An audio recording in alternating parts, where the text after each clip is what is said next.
Hello friends, Running Kimono here. So in today's video, we're going to be talking about a topic that's been on the news all over social media about store closures. New crop of stores of closures, and I know a lot of us like to shop there, after Christmas, whatever the sale is, when they give us $10 off. And if your area is affected, it's not so great. I really recommend that you go to a reputable news site that you use. Find the locations and even more information about these store closures. So, selected Macy's, they're closing a total of 66. And if you think about it, usually Macy's anchors a mall, so a huge part of the mall will be closed at 66 locations in the US. The timeline and all that stuff, again, you're going to have to look it up. And our friends Kohl's 27 underperforming stores will close by April. And these two stores, if you were in a pinch, you needed to get a shirt last minute for a funeral or a wedding or something you needed to dress up at, of course you'd go to one of those two stores. And if you are affected in these areas, you're not going to have it anymore. And if you need a shirt today, how do you do that with Amazon or Walmart.com? It's mystifying. Adding another store also to the list that is going to be closing however many, not all, but just a handful of underperforming stores is Joann's Fabric and Crafts. I know a lot of you that really like crafting. This is going to really not be so great, especially if you frequented that store a lot. But it seems like every day, just type in store closure to any news site, something will populate, and this one was a surprise too.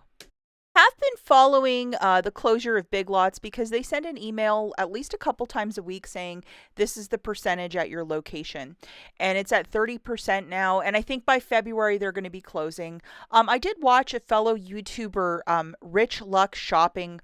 I'll link this video at the very end, but he actually goes and to the day of a closure of a Big Lots, and he shows the hauling that he was getting, and he was getting carts and carts and carts of stuff for like a couple of dollars. The hauling is just absolutely, it's there. So definitely I'm going to try and figure out the day that my store closes and if they might offer something like that. I know that they're trying to save a couple of the Big Lots. There's been some bankruptcy protection for certain stores, but again, you'd have to look up that information. It's certainly not where I am. I think trucking stuff to northern Michigan costs a lot, so that was a huge factor in closing the Big Lots up here. Now, typically when the Big Lots were closing, there was another one that closed. They put everything with all this weird bingo sheet. But the stuff at Big Lots is already expensive. It's not like an Ollie's. So you're already paying quite a pretty penny. So when you have like a 5 off 10 or any of those little promotions, it would make you go into the store. One thing I really loved from Big Lots was around the holidays, they would always have like unique hot sauces or like types of cookies from Sweden or cookies from Canada. And I gifted a lot of food this year. So I'll have to buy it online from World Market or one of those types of stores, but it is somewhat frustrating.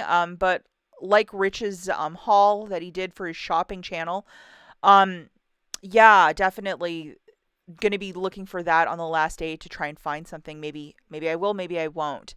Also, Michigan and Ohio, we recently dealt with the closure of Rite Aid. And you still look at these empty buildings, and it's still a sore spot. Any way you slice it or dice it, a lot of us extreme couponers loved to shop there.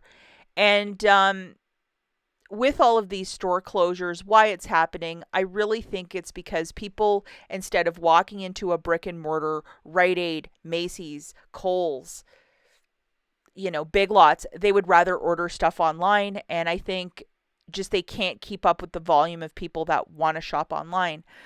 And to the employees that are losing their jobs, it's sad. It's a really sad day, but it just seems like this trend is on an uptick. And a lot of these big companies now, if your store is underperforming, you're getting closed down. Well, how does this affect extreme couponers? Well, this is something that I put in my January video on 5 easy steps to learn how to coupon. You need a second store because the reality is even pharmacies are closing. If we saw what happened at Rite Aid, I mean, like all of Michigan and all of Ohio, years previous, they closed every store in Indiana. I think my humble prediction here, looking into a crystal ball, if this is worth anything, I don't think Rite Aid's going to last more than a couple years in the U.S. It's going to get merged into, CVS or Walgreens, or maybe Amazon will just pick it up and it'll be something else like e-commerce 100%.